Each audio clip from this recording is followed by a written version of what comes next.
Hi, I'm Stefan from Extreme Distribution. In the next 100 seconds I will give you a quick insight into Venera Pulsar. It's a quality control system that does automatic checks on your video assets.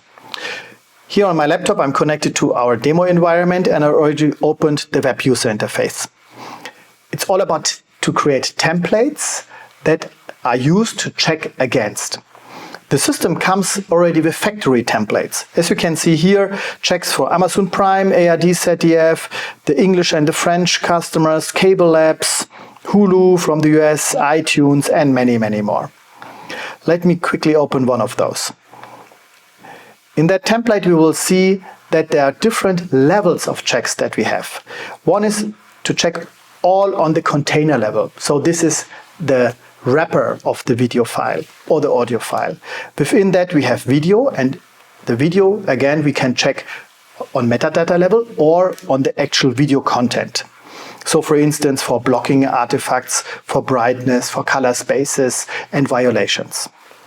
There are cross checks. This is all about to compare the supposed to be metadata or content in the elementary stream and in the container and what the container has said it is in.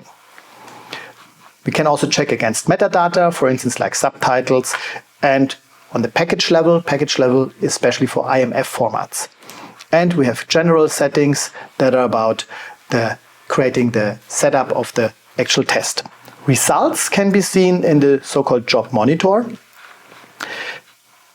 Here we will see jobs that have run already, and let me quickly open one of those.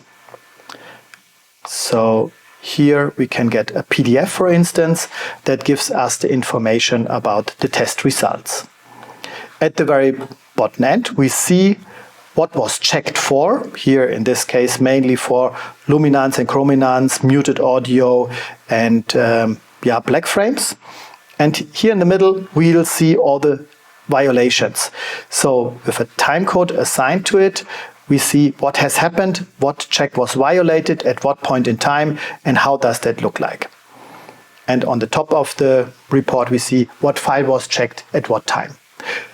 If you want to see more about that, please have a look on our website or make contact with us.